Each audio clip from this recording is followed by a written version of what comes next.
Nós lemos nessa noite um texto que todos nós conhecemos, que é o capítulo 17 de João.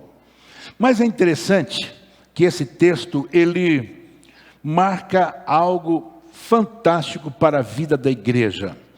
Quando você pega a tua Bíblia no livro de João, você começa a ver, já no capítulo 11 de João, eles tentando tirar a vida de Jesus, tá? Ainda no capítulo já 12, eles estão agora, Jesus entrando daquela forma triunfal em Jerusalém, não é? E aí as coisas começam a acontecer. Jesus lava os pés dos discípulos, ele demonstra uma lição de humildade, o traidor é indicado, ele dá um novo mandamento, e ele também começa a confortar os discípulos. Ele começa a falar para os discípulos o que vai acontecer a partir daquele momento. E os discípulos ficam preocupados, mas aqui no capítulo 14, no versículo 16, ele promete o Consolador, que é o Espírito Santo. Ele fala o que vai acontecer com ele e promete então o Espírito Santo. Ele fala no capítulo 16 sobre a missão do Consolador. E lá no capítulo 16, no versículo 25, ele faz uma despedida. Ele faz uma despedida dos seus discípulos. Agora, eu quero que nós todos entremos na cena em que Jesus está se despedindo. Por quê? Eu quero que você entre na cena em que Jesus está se despedindo. Porque aqui, após ele se despedir, ele vai fazer a oração sacerdotal. E essa oração sacerdotal, no primeiro momento, ele ora por ele mesmo, né? Depois ele ora pelos seus discípulos, e depois ele ora também para a igreja que ainda não tinha nascido. Mas eu queria que você estivesse nessa noite, e nós vamos ceiar, desde as primeiras horas. Hoje eu tive o prazer de ministrar também na nossa consagração, e eu falei um pouco sobre a questão da ceia em si. Mas aqui, eles já tinham ceiado, né? Ceiaram, Jesus fala para eles sobre os elementos da ceia, eles estão ali, mas de verdade eles não estavam entendendo quase que nada. Mas aqui, quando Jesus despede deles, eles ficam assim como que, meu Deus, não é possível. Foram 3 anos que eles viram de tudo com Jesus. Eles viram Jesus curar, Jesus ressuscitar, viram Jesus dar dura no quem deveria dar dura, viu Jesus amando o mais vil pecador, viu Jesus perdoando pessoas que deveriam ser apedrejadas. Eles viram Jesus conversando com uma mulher que jamais um judeu poderia conversar, e agora Jesus começa a se despedir. Agora, olha que coisa importante, igreja, que acontece. No capítulo 17 de João, que nós lemos, quando Jesus faz a oração sacerdotal, Jesus começa então falando dele. Ele vai falar dele. Tendo Jesus falado essas coisas, levantou os olhos, o Pai disse: Senhor, é chegada a hora, glorifica teu Filho, para que o teu Filho te glorifique a ti. E ele começa a falar sobre a sua missão, que estava terminando, e ele pede que o Pai o glorifique, para que também ele pudesse glorificar o Pai. Mas uma coisa que eu não posso deixar de falar, e você não pode também se esquecer, é que aquele Jesus que ali estava, ele era como qualquer um de nós. Ele não era um super Jesus, ele era um homem como qualquer homem. Ele se despojou, como o próprio João, ele fala lá no início da sua escrita, que ele se despojou. Ele se fez carne e habitou entre nós, o verbo se fez carne e habitou entre nós, quer dizer, Jesus estava ali como qualquer um de nós. E ele estava ali para fazer o que tinha que ser feito. Ele estava ali para fazer exatamente o que o Pai havia pedido a ele. Ele estava ali para poder iniciar o processo de ser açoitado, carregar a sua cruz, a cruz dele, que não era dele, a cruz era nossa, mas ele está ali agora no momento em que ele vai fazer uma oração. E nessa oração, nós vamos aprender algumas coisas, porque eu e você somos a igreja do Senhor Jesus. A igreja somos nós. A igreja não é a parede, a igreja é o povo de Deus.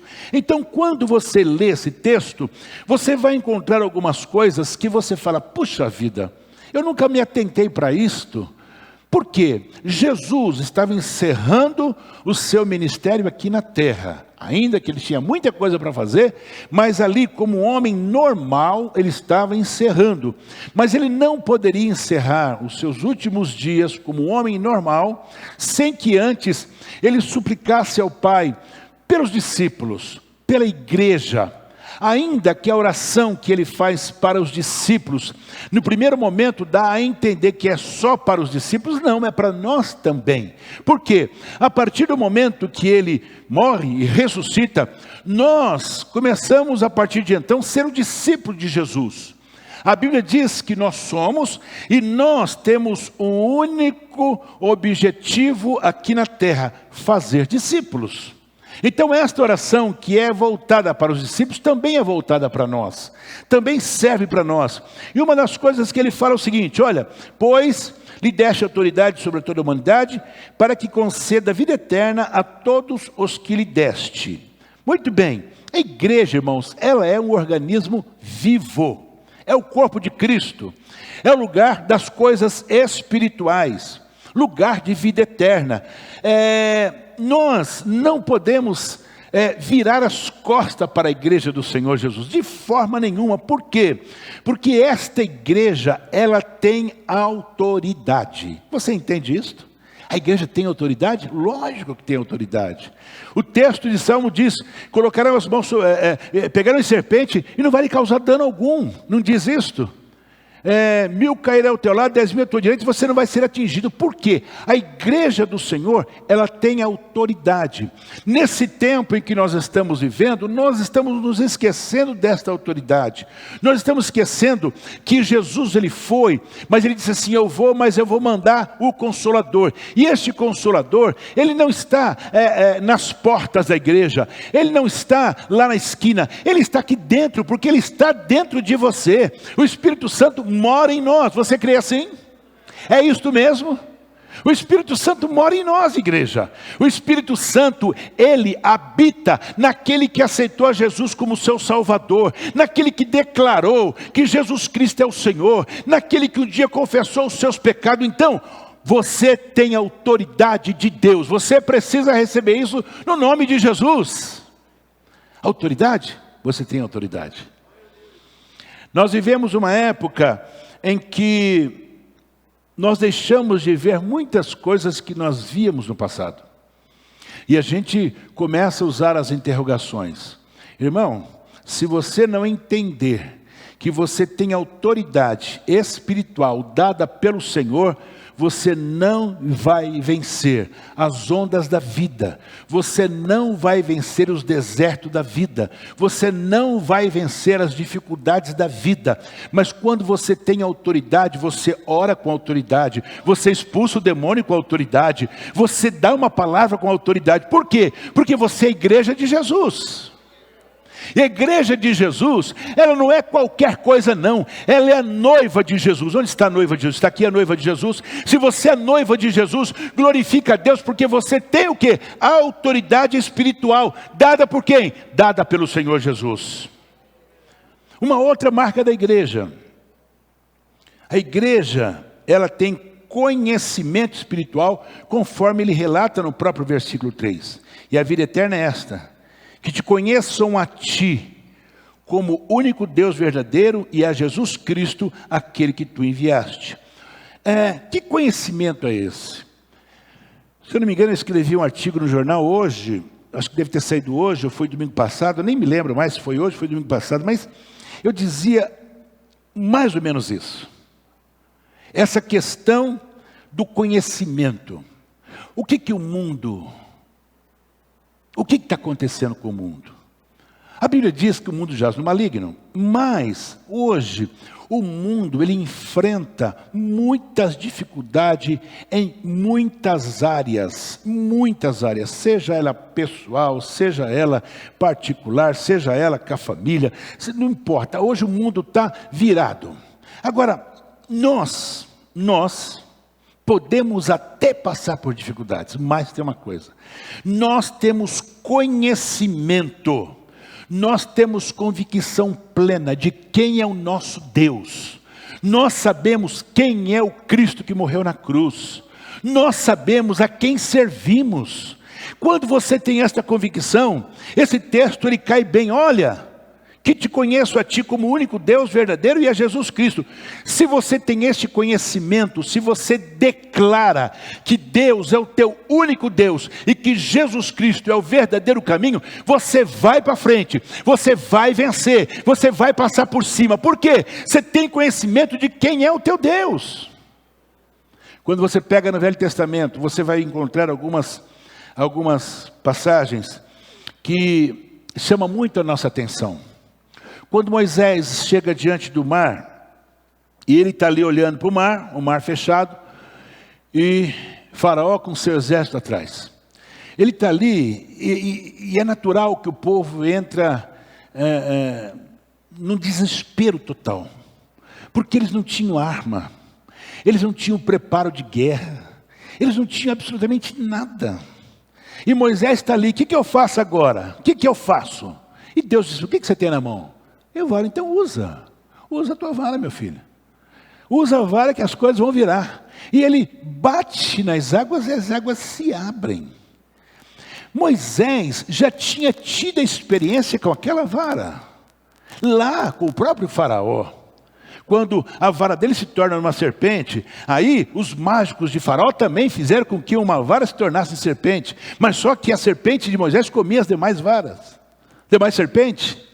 Ele sabia o que ele tinha na mão. Às vezes você sabe quem é teu Deus, você sabe que Jesus é o caminho, mas você parece que vive no mundo da lua, e você não usa o nome de Jesus. O conhecimento espiritual de saber quem é Deus e quem é Jesus parece que foge, você parece que se esquece. Mas esta palavra de hoje, ela vem com o único propósito. Qual é o propósito? Que você volte a entender que você tem autoridade espiritual, que você tem conhecimento espiritual, e que o nome de Jesus é para ser usado. Você pode usar o nome de Jesus. Você expulsa demônio em nome de Jesus. Você ora pelos enfermos em nome de Jesus. Você pede a Deus em nome de Jesus. Jesus, Ele é aquele que veio para te dar vida, é aquele que veio para te dar esperança, Ele é a luz do mundo, Ele é aquele que pode nos aliviar nos momentos mais tristes. Você entende assim? Glorifique a Deus por isso.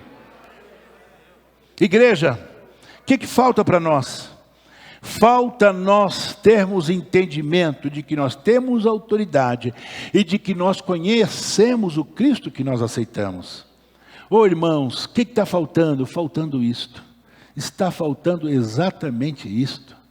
Jesus foi claro, né? O próprio Deus no Velho Testamento, Jesus no Novo Testamento, né? Pode clamar, clama a mim que eu vou te responder. E a gente está ali: eu clamo para quem? Para quem que eu peço? Eu vou para onde? Qual é o caminho? Irmão, espera um pouquinho, você tem autoridade, você conhece a palavra de Deus. Se você conhece, se você tem autoridade, o que você está pensando? Use em nome de Jesus. E eu tenho plena certeza que você sai daqui hoje entendendo que você está sufocado de bobeira, porque você está esquecendo de usar o nome de Jesus. Mas lá no versículo 6 a 9, do 6 a 9, ele vai falar uma coisa muito interessante: manifestei o teu nome aos homens que do mundo me deste. Ou seja, homens que estavam no mundo e o Pai deu para ele. Eram teus, e tu me deste, e guardaram a tua palavra. Eu rogo por eles, não rogo pelo mundo, mas por aqueles que me têm dado, porque são teus. Nesse primeiro momento, Jesus está falando com os seus discípulos, ele está se voltando para os seus discípulos. Mas espera um pouquinho, João, nós não temos aprendido que nós somos discípulos? Somos discípulos? É isso mesmo, Milton? Somos discípulos. Os discípulos de Jesus estão aqui, e o meu papel é fazer discípulo. Sim, meu papel é fazer discípulo. Agora, que coisa tremenda que Jesus fala aqui. Jesus está dizendo que você, como igreja, como discípulo, é propriedade de Deus. Você entende isso, igreja? Você entende isso? Você que está na galeria entende isso? Ah, não entendeu não. Se você tivesse entendido, tinha glorificado a Deus. Ô, irmão, pera um pouquinho. Eu sou esposo da pastora Elaine, não é? Eu sou dela e ela é minha. Legal, né? Oh, isso é bacana, poxa vida, bonito, é assim. Mas espera um pouquinho, aqui está falando muito mais do que isso. Está falando que a igreja, ela é propriedade de Deus. Você entende isto? O texto, Jesus dizendo que nós estávamos no mundo e o Senhor nos deu para o Filho. Ô irmãos, para aí, dá uma pensada nisso. Você pode até dizer assim, olha, eu sou empregado do patrão fulano, eu trabalho numa multinacional, eu trabalho no Estado, lá os caras que eu delego a eles são gente da alta, é muito bacana tudo isso, sabe? Você está bem, mas Jesus está dizendo muito mais do que isto. A igreja de Jesus, a noiva é propriedade, é dele, você é dele, entenda isto, você não é de qualquer um não, você é do Senhor. O livro de Ruth, Noemi, Ruth, Orfa, ali tem um tipo de Cristo. Quando Ruth, ela aceita o Deus da sua sogra, e ela fala aquela palavra bonita, eu não te largo, aonde você for eu vou, aonde você dormir eu vou dormir, aonde você comer eu vou comer, e coisa e tal e coisa, o teu Deus é o meu Deus. Bonito isso, bacana mesmo. E ela não só disse, mas como ela cumpriu a risca. Por que que Ruth fala aquilo? Porque a conversão de Ruth foi diferente da sua. Naquela época de Ruth, Jesus não existia ainda aqui na terra. Aqui na terra, porque ele já existia no céu. Ruth não tinha conhecimento da graça e do amor de Deus revelado no Novo Testamento para nós. Mas Ruth, ela se converte ao Deus de Noemi, porque Noemi falava para ela quem era o seu Deus. Aí você pode até dizer, mas que estranho, Ruth vai lá para a terra dos Moabitas correndo correndo atrás de comida, né? Lá onde ela estava em Belém não tinha comida, e ela vai na terra dos Moabitas, e agora ela fala, independente da situação que ela estava passando, do marido que ela perdeu, dos filhos que ela perdeu, ela não deixou de dizer que ela era propriedade de Deus. Ela não deixou de dizer para as suas noras, olha, independente disso tudo, eu creio num Deus. E Ruth se converte por conta disso, irmão. Quando você disser, quando você falar, quando você proclamar que você é propriedade de Deus, algumas pessoas vão se assustar, algumas pessoas vão dizer, esse cara é louco, essa mulher está doida, esse moço parece que não tem juízo. E quando você insistir nisso, a pessoa vai querer saber, como é que é isto? Você vai dizer, sabe por quê? Eu fui comprado com o sangue de Jesus, eu aceitei a Cristo como o Senhor da minha vida, o Senhor Jesus é o Senhor da minha vida, eu o aceitei, eu sou propriedade dele, louvado seja o nome do Senhor para sempre. Oh irmãos, está faltando conscientização da nossa parte, está faltando nós termos entendimento, como é que é isto.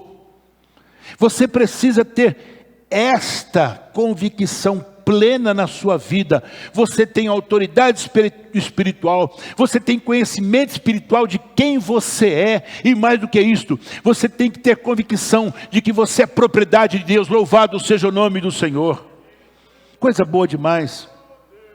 Quando você lê as epístolas de Paulo, e você vê as atitudes de Paulo, você fala assim, esse camarada não era bom da cabeça, não é possível, não é possível. Não é que não é possível, é que ele tinha convicção de quem ele era. Ele teve um encontro com Jesus, ele caiu do cavalo, e quando ele levanta, ele está cego. E quando ele encontra com o homem de Deus, e o homem de Deus ora por ele, as escamas caem. E a partir daquele momento, ele se torna uma nova criatura. E ele vai e diz lá em 2 Coríntios, né, que quem está em Cristo, nova criatura é, as coisas velhas se passaram e tudo se fez novo. Ele tem esse entendimento, por quê? Porque ele sabia que a partir daquele momento, Jesus tinha dito para ele, e ele pergunta, quem que eu persigo? A mim? Quem? Jesus de Nazaré, a quem você persegue. Ele, opa, isso aqui não é uma coisa natural e normal. Eu caí do cavalo, eu vi uma luz, tem alguém falando comigo.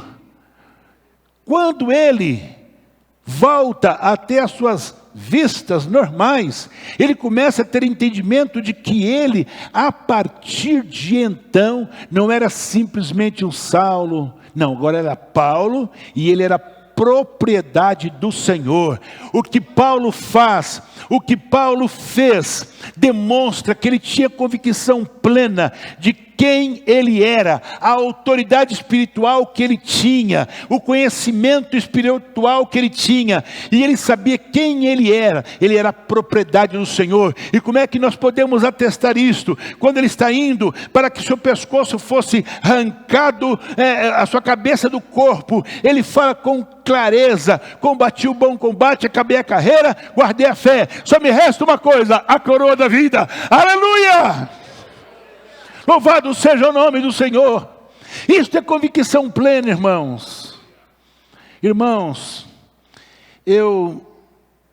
até por conta de tudo que está acontecendo, nessa guerra idiota que está acontecendo, e eu não gosto de ler, mas às vezes a gente vê algumas coisas, e eu fiquei pensando assim, falei, Deus tem misericórdia de mim, né? Porque o Brasil é um país de paz, um país abençoado, mas se um dia, irmãos, tiver uma guerrinha aqui, ou se nós tivermos uma perseguiçãozinha assim, eu tenho medo. Medo do quê, pastor? Tenho medo daqueles que vão jogar a toalha. Sabe o que é jogar toalha? Lutador de boxe, quando ele está lutando boxe, e o cara está apanhando pra caramba no boxe, ele está apanhando, e o primeiro round apanha, o segundo round está apanhando, apanha o terceiro, aí o técnico ele fala assim, cara, vamos matar meu lutador. Ele, o que ele faz? Ele pega a toalha e joga no meio do ringue. Ou seja, pode parar porque nós perdemos a luta. Não dá para mim, não dá para o meu lutador. Isso é jogar a toalha.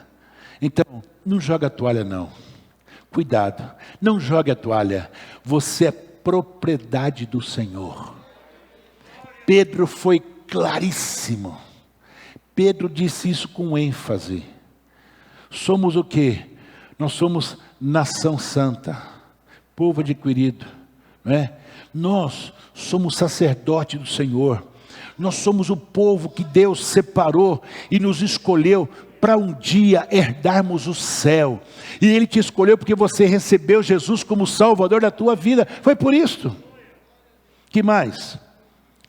Ele diz no versículo 8, porque eu lhes dei a palavra que tu me deste, e eles receberam, e verdadeiramente conheceram que eu saí de ti, e creram que tu me enviaste.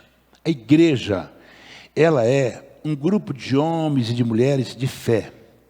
Ela se alimenta pela fé, ela marcha pela fé, vive e proclama a fé ao mundo. Por que eu estou dizendo? Porque Jesus disse que ele falou exatamente o que o Pai mandou ele falar. E os discípulos dele creram nele. Creram.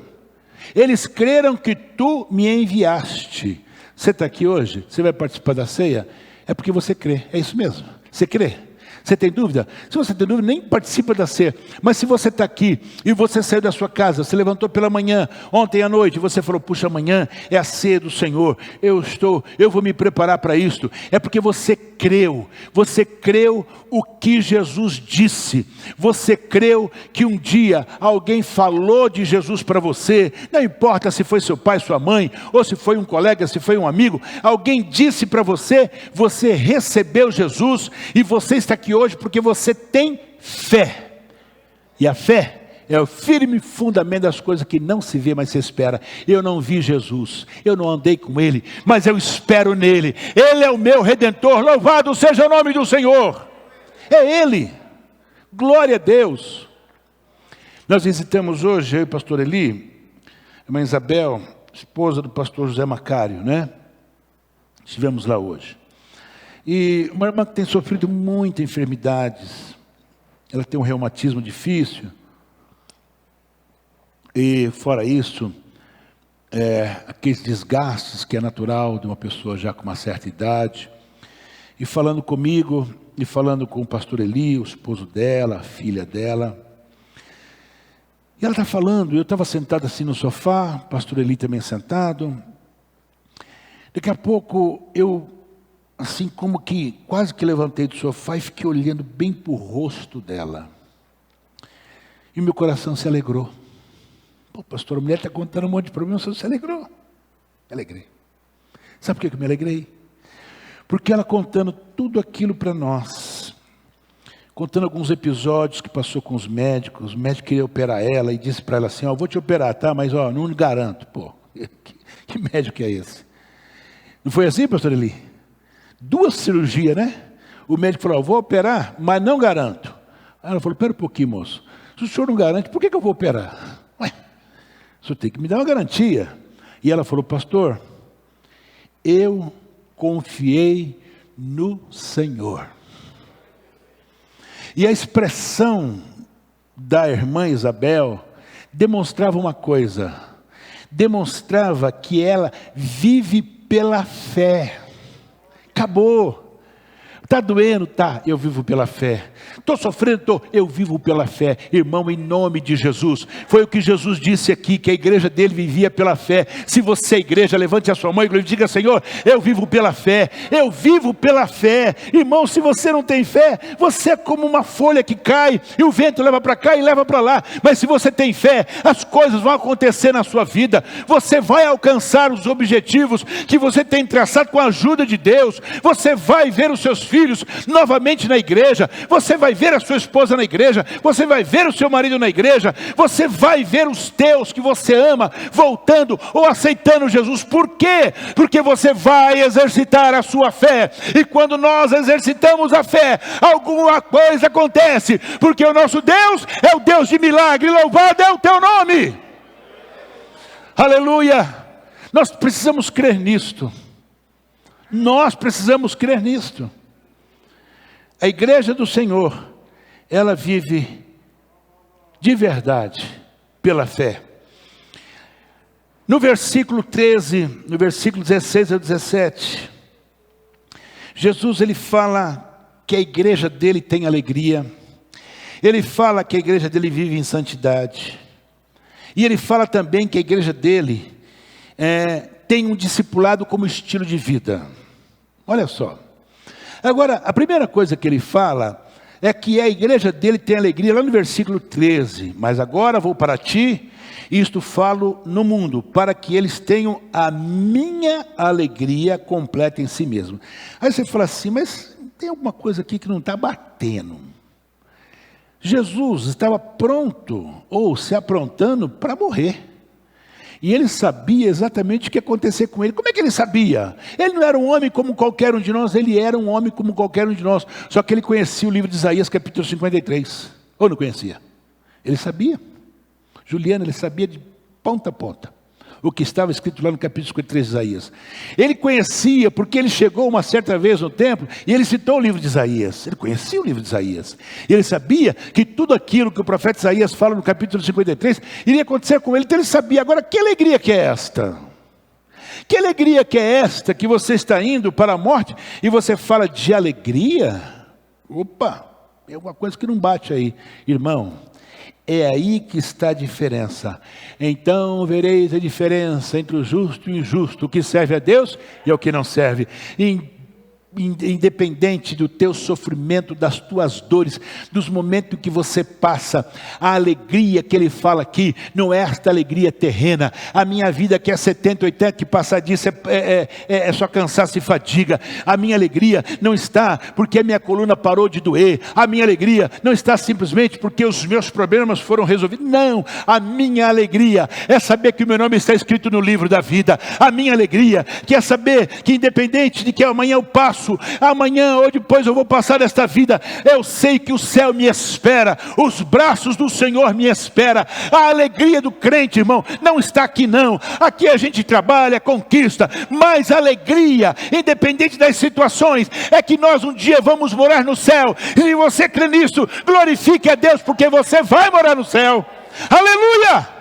Vai morar no céu. A Bíblia diz isso. A alegria que Jesus está dizendo aqui é o seguinte: eu vou passar um perrengue, vou me meter uma cruz nas costas, vou me açoitar, vão pregar prego na minha mão, mas tem uma coisa: eu sei que ao terceiro dia eu vou ressuscitar.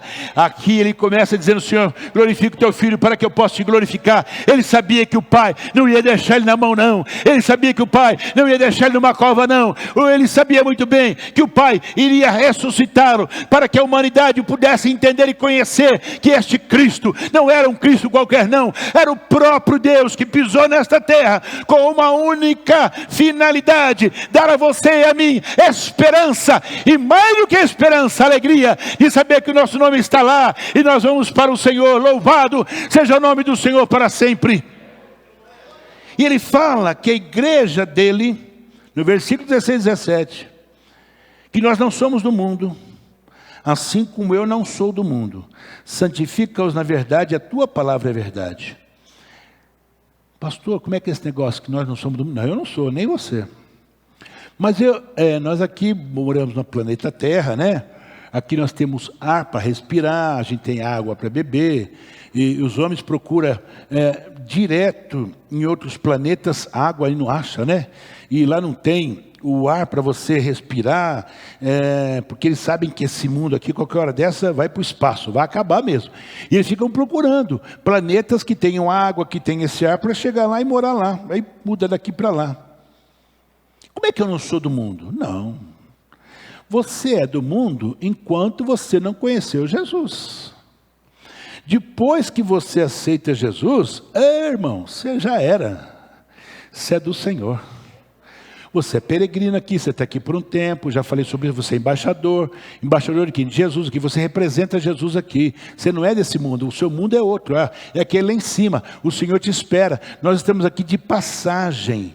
Jesus disse, assim como eles não são, eu também não sou do mundo. Jesus não era daqui, ele veio aqui cumprir uma missão de morrer na cruz pelos seus pecados. Por quê? Porque o meu pecado fazia divisão entre eu e Deus. Ele precisava vir para fazer com que o sangue dele fosse espargido, e desse sangue acontecesse aliança de sangue, aliança que um dia me deu a autoridade, que me deu de verdade um nome, que me deu a convicção, certeza de salvação. Esta aliança de sangue, aliança que nenhum homem, ninguém pode quebrar, porque é uma aliança que foi feita com Deus por intermédio do sangue de Jesus. E se você recebeu esta aliança, se você tem esta aliança, glorifica a Deus, porque você vive como? Eu vivo em santidade. Não somos do mundo.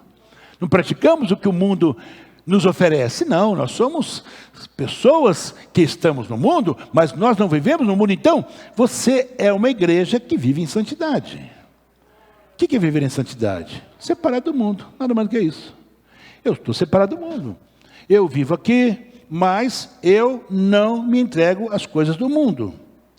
A marca que a igreja de Cristo deve de perto prosseguir é ser uma igreja separada, ser uma igreja santa, não é? Por quê? Porque lá em Hebreus 12:14 diz que sem santidade ninguém verá Deus, e isso é muito sério. Depois ele fala que a igreja, ela tem uma marca: discipulado, como estilo de vida. Nós estamos aqui em nossa igreja, aqui na sede, nós estamos nos preparando com Natanael, com Malu, com vários irmãos. O Elias já faz isso com o grupo dele, o Vitor já faz isso com o grupo dele, que é o trabalho de pequenos grupos com uma única intenção, para que esse texto se cumpra. Assim como tu me enviaste ao mundo, olha só, assim como, ele está falando com Deus aqui, tá? A conversa dele é com Deus. Assim como o Senhor me enviaste, também eu os envio ao mundo. O irmão entendeu isso? Jesus disse assim para o pai: então, pai, ó, o Senhor me enviou, da mesma forma que o Senhor me enviou, eu também vou enviar eles. Eles quem? Você, eu, a igreja. Aí, você para e pensa: então, Jesus esqueceu de mim. Puxa vida, esqueceu de mim, não me enviou. Quem te disse que ele não te enviou? Quem foi que falou que ele enviou? É que você não escutou, você ainda não atendeu o chamado do Senhor. Eu conversei com um casal essa semana, será que eles estão aqui? Talvez esteja. Nelson, você está aqui? O Nelson está aqui? Está ali o Nelson, a esposa dele, nós conversamos, uma conversa muito boa, semana.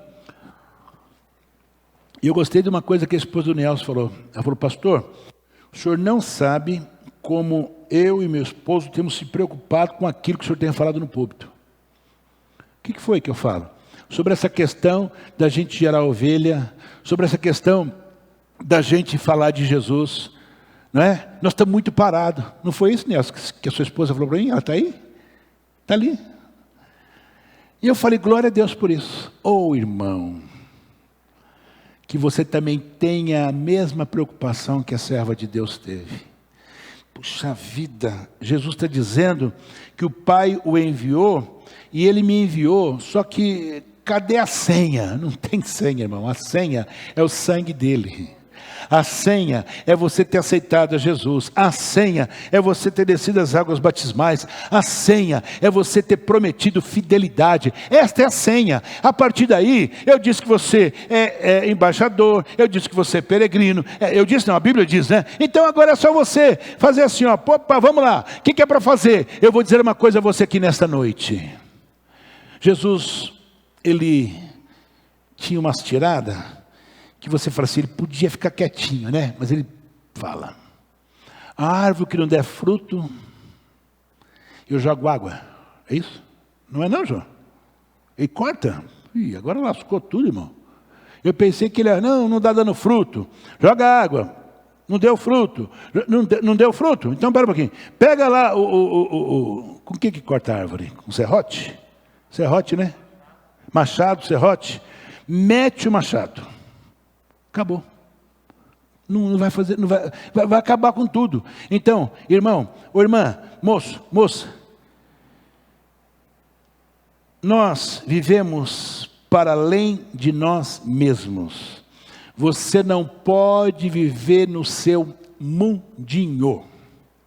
É muito importante você que é casado, você que tem a sua esposa, você que tem os seus filhos. Glória a Deus. Isso é bom. Só que tem uma coisa. Não se esqueça de que você foi enviado pelo Senhor. Não se esqueça de que você tem eu vou chamar de obrigação, porque Ele mandou. Então nós somos obrigados pela palavra dEle.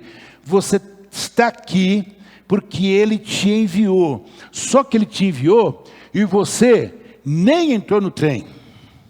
As passagens foram dadas na sua mão, o trem está ali e você fala: puxa vida, é esse mesmo que eu tenho que entrar? O trem vai embora, você ficou vendo o navio, ou vendo o trem, né? Porque você não embarcou. Hoje é uma noite de ceia, mas é uma noite de você embarcar naquilo que Jesus falou para o Pai. O Senhor me enviou e eu enviei eles. Você foi enviado, tome posse dessa palavra e a partir de hoje diga: Senhor, irmão Natanael, olha, eu quero fazer parte dos pequenos grupos. Irmão Natanael, minha casa está aberta. Irmão Natanael, vamos que vamos dar a mão. Olha, eu não posso de semana, mas eu posso no sábado, eu posso no domingo. Olha, que coisa interessante, o Elias deve lembrar disso. O Ben-Hur, quem que fazia parte do pequeno grupo do Ben-Hur, que se reunia lá no meu apartamento, lá 10 horas da noite, meia-noite? Quem fazia parte? Tem alguém aqui que fazia parte? O Elias fazia parte? Quem mais? O Vazinho ali fazia parte? Eles estudavam e não tinha horário para reunir o pequeno grupo. Era isso mesmo, Elias? Reunia a gente depois da faculdade. Iam lá para o último andar. Como é que chama o último andar daquele prédio lá, Milton?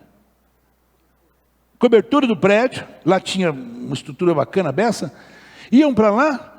E lá se reunia 11 horas da noite. Aí você fala: cambada de moçada que tem que fazer. Não tem o que fazer, não. Eles estavam só obedecendo o que Jesus mandou.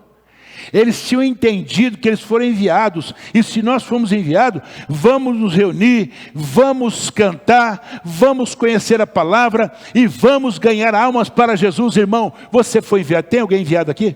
Cadê os enviados? Levante a mão. Você foi mesmo? Você foi? Os irmãos, foi mesmo? Então vamos botar a mão na massa. Natanael, hoje você se prepara a canetinha aí, tá? Você é maluco, porque vão todo mundo vai te procurar. Porque alguns que aqui estavam se esqueceu de que uma das marcas da igreja é a igreja que tem discipulado como estilo de vida. Se ela tem, vamos para cima. Fechando.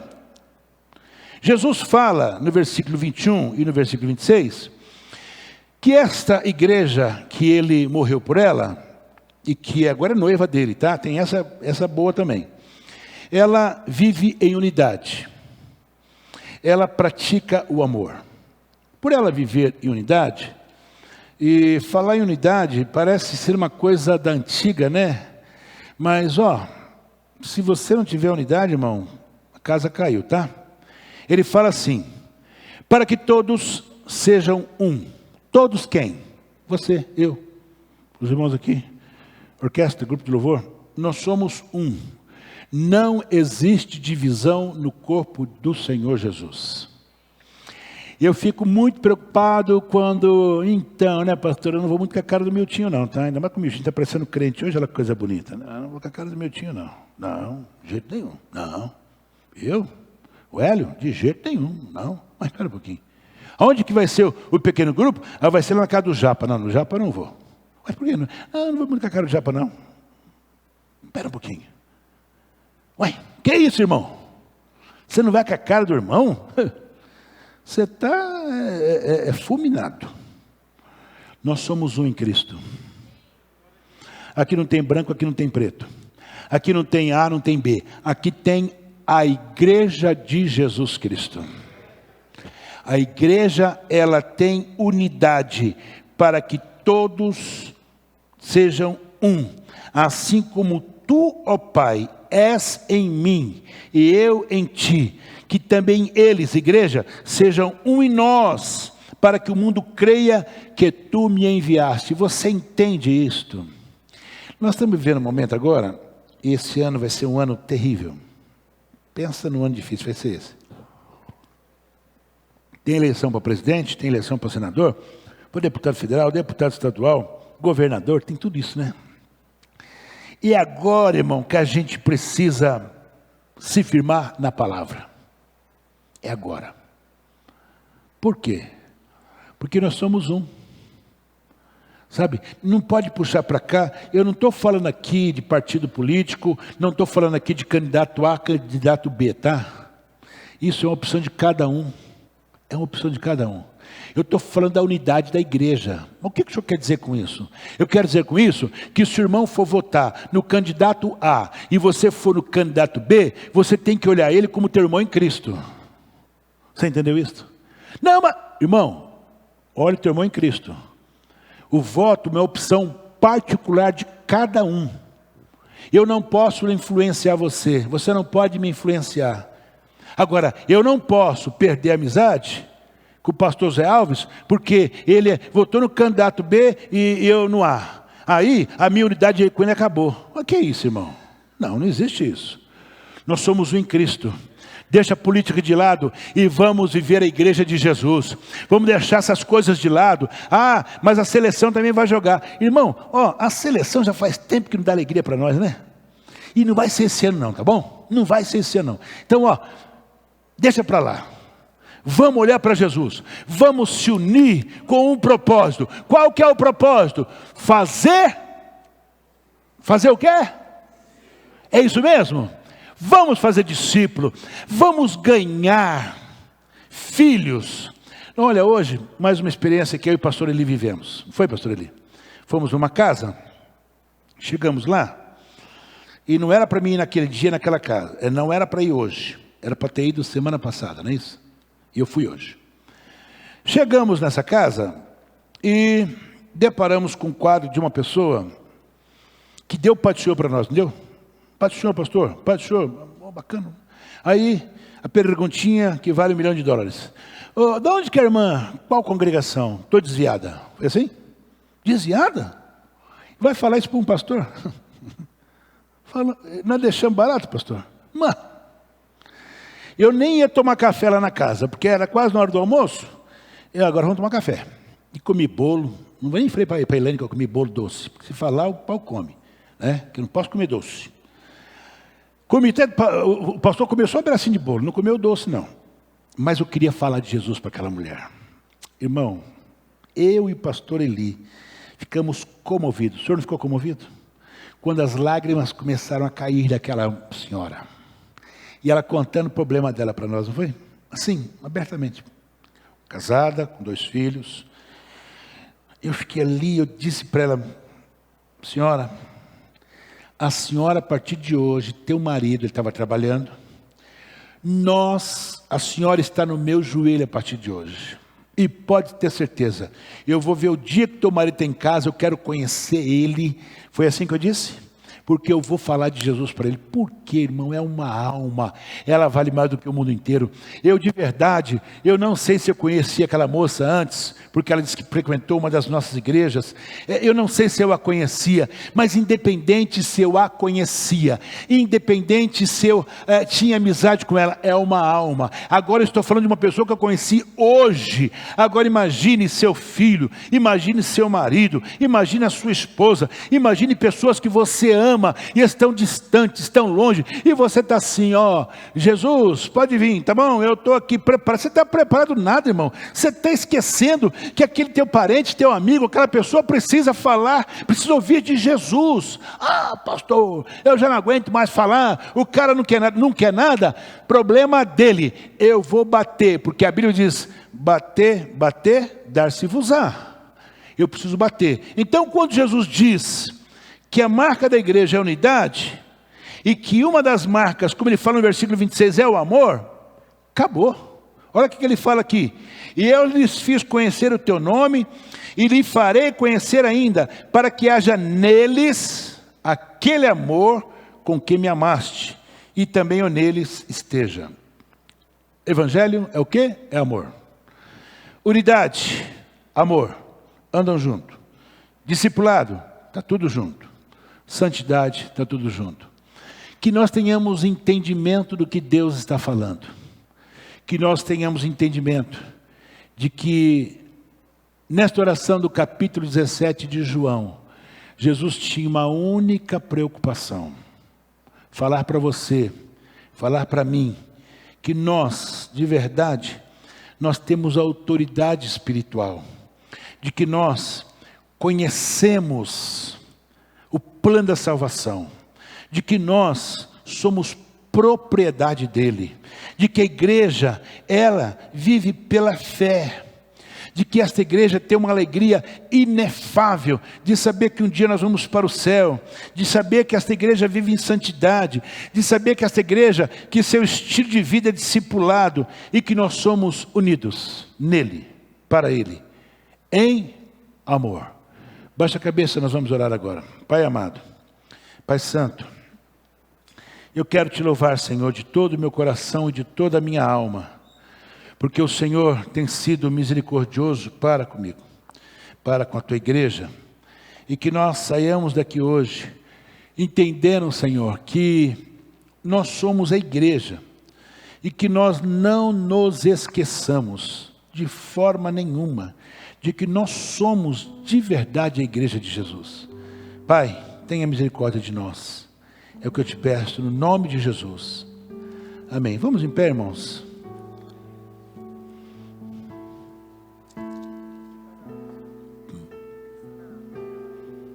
Tá, então o pão primeiro hoje, né?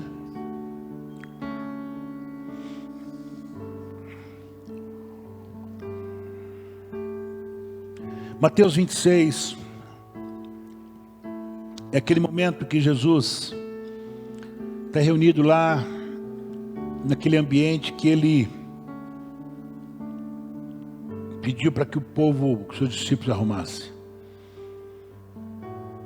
E era uma tradição muito grande dos judeus de tomar ceia. como existe hoje também, em alguns lares brasileiros, o pessoal faz a sua ceia. Mas nesse dia foi diferente. Nesse dia, Jesus fala umas coisas que ele nunca tinha falado. Nunca, em nenhuma ceia, os discípulos ouviram o que eles ouviram nesta ceia. Quando Jesus pega o pão, pode comer, isso aqui é meu corpo. Os caras ficaram, opa, pode beber, esse é meu sangue. Os discípulos ficaram assim, com certeza, meu Deus, o que Jesus está dizendo?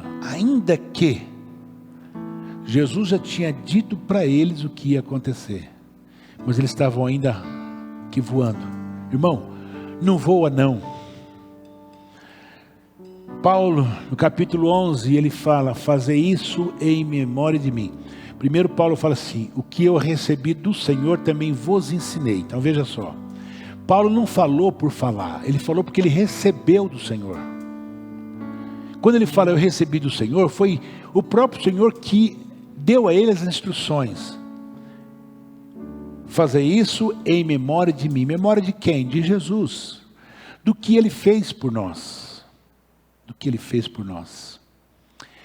E o que ele fez por nós é a tua garantia e a minha garantia. Amém? Nós vamos orar agora, mas antes quero ler esse texto. Enquanto comiam, Jesus tomou o pão e abençoando, é o que vamos fazer agora, o partiu e deu aos seus discípulos, dizendo, tomai e comei, isto é o meu corpo. A seguir, tomou um cálice e tendo dado graça, deu aos seus discípulos, dizendo, bebei dele todos, porque este é meu sangue, o sangue da nova aliança, derramado em favor de muitos para a remissão de pecado. Eu digo-vos que desta hora em diante, não beberei deste fruto da videira, até aquele dia em que hei de beber de novo com vocês no reino de meu Pai. Então olha só, Jesus disse que aquele dia ali seria o último dia que ele estaria bebendo daquele vinho com os discípulos. Que a próxima vez que ele estaria com seus discípulos seria quando? No reino com o Pai. Com quem? Vira para o teu irmão e diga assim, com você. Pode virar para o teu irmão e diga, é com você. Ó, com você. Ele usa o plural aqui. E hei de beber de novo, convosco, ou seja, com vocês. Então, levante a sua mão e diga, Senhor, eu te louvo, porque eu vou tomar a ceia junto contigo. Louvado seja o nome do Senhor. Irmãos, isso é sério. É para você acreditar mesmo. Pastor José, venha consagrar o pão.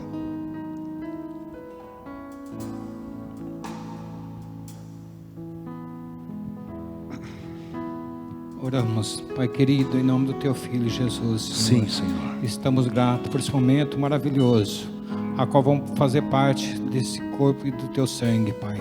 Abençoa agora, Senhor, esse pão, consagramos a Ti, Senhor, em nome de Jesus, para que nós tocar esse pão, Senhor, nós possamos lembrar da Sua morte, Pai. É o que nós pedimos e Te agradecemos em nome de Jesus. Amém. Amém.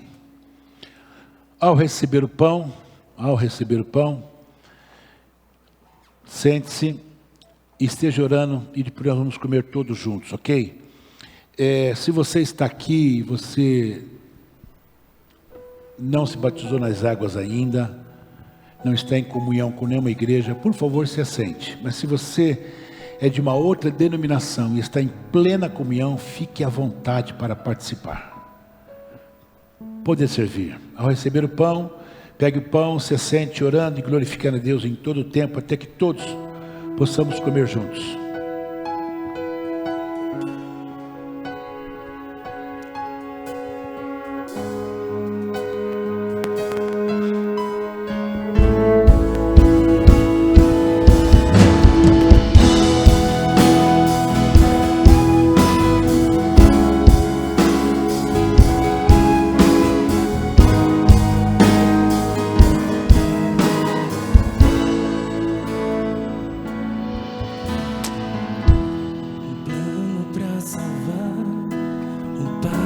pacto pra selar silêncio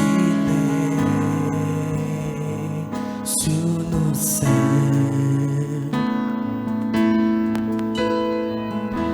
Resgate e salvação encheu seu coração, ele nem hesitou.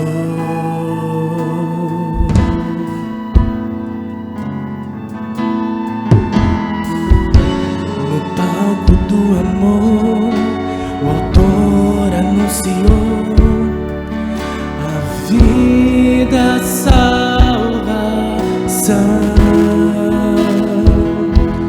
Tudo que ele fez foi obedecer o plano que Deus escreveu.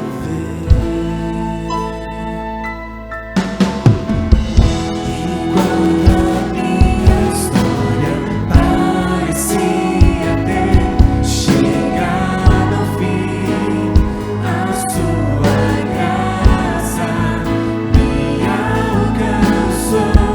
E quando tudo parecia estar perdido naquela cruz, o seu sangue me libertou.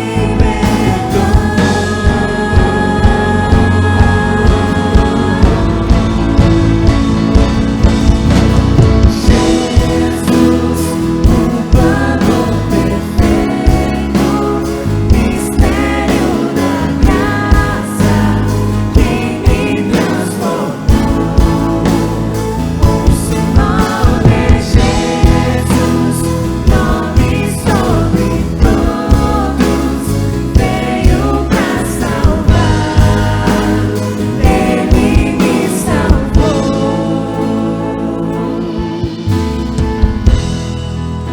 Pra salvar, pacto pra selar, silêncio no céu.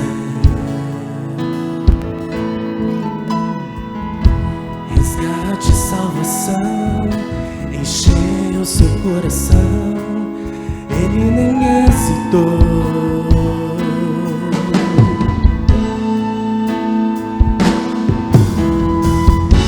No palco do amor, o autor anunciou a vida, a salvação. Tudo que ele fez foi obedecer o plano que Deus escreveu. E quando a minha história parecia ter chegado ao fim, a sua graça me alcançou. E quando tudo parecia estar perdido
Pega o teu pão aí, igreja. Glória a Deus.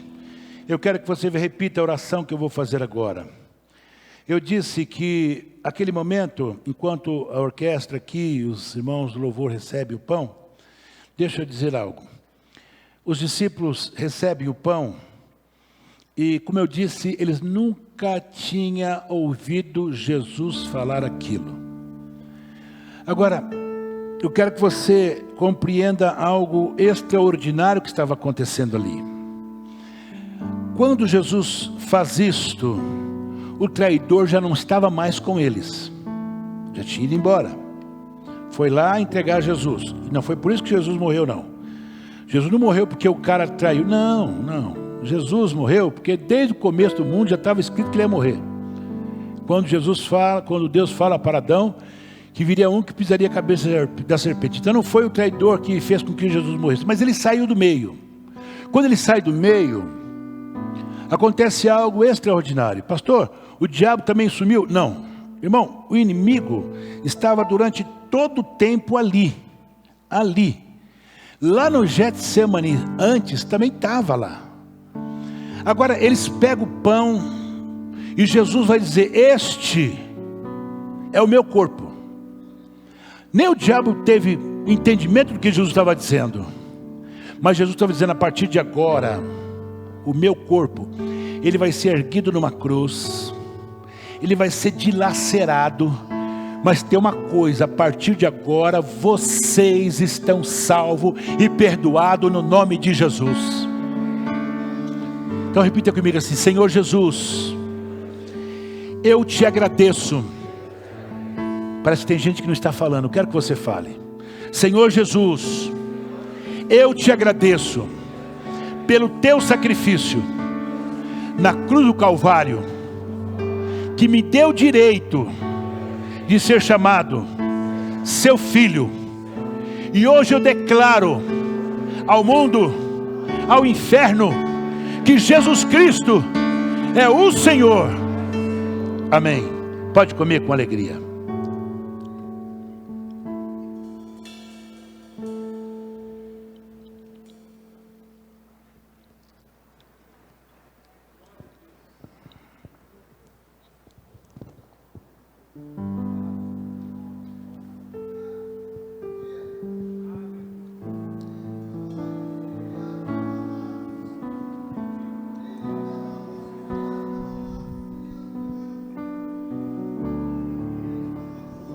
Teu nome, Senhor. Louvado seja teu nome. Louvado seja o seu nome, Senhor, pelo teu sacrifício na cruz do Calvário. Honra e glória a ti, Senhor. Aleluia. Honra e glória a ti. Honra e glória a ti, Senhor.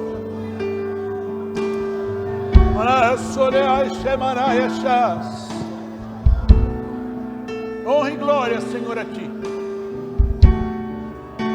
Aleluia.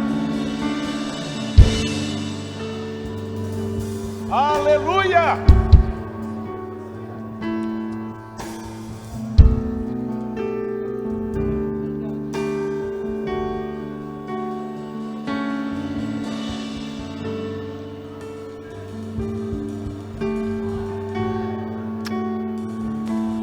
Pastor Eli consagrando vinho nesse momento.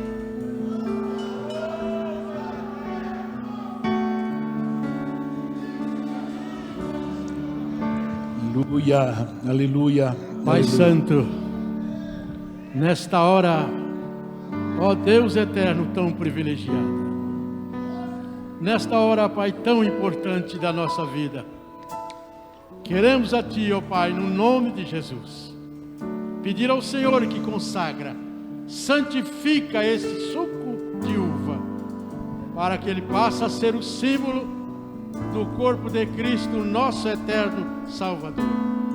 Então, Pai amado, no nome de Jesus, que assim seja, para a glória do Pai, do Filho e do Espírito Santo. Amém.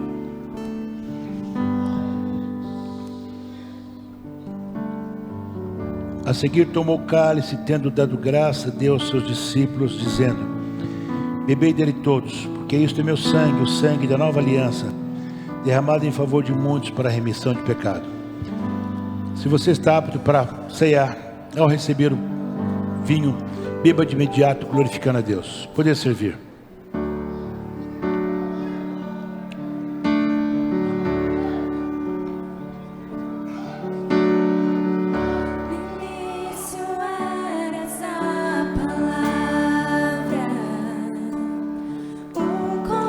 Aleluia.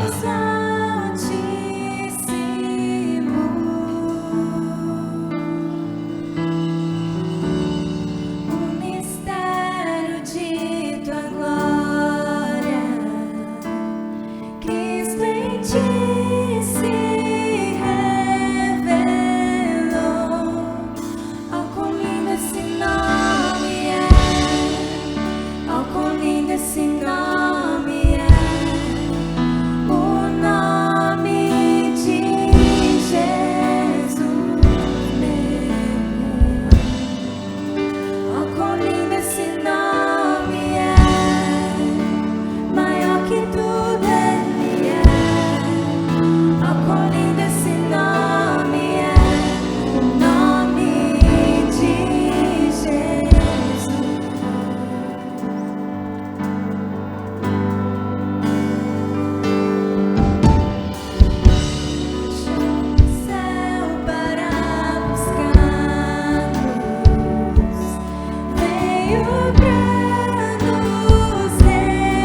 Deus. Todos participaram?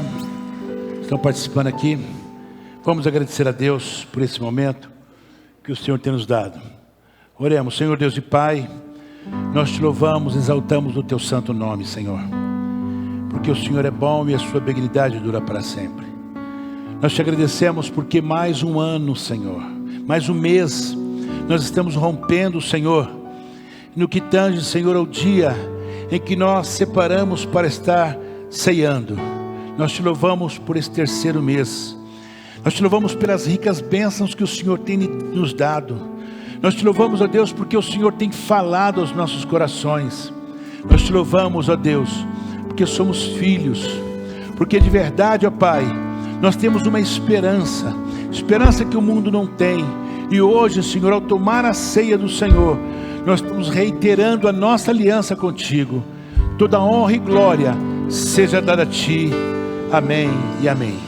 Tome assento, ocupe os seus lugares, amados.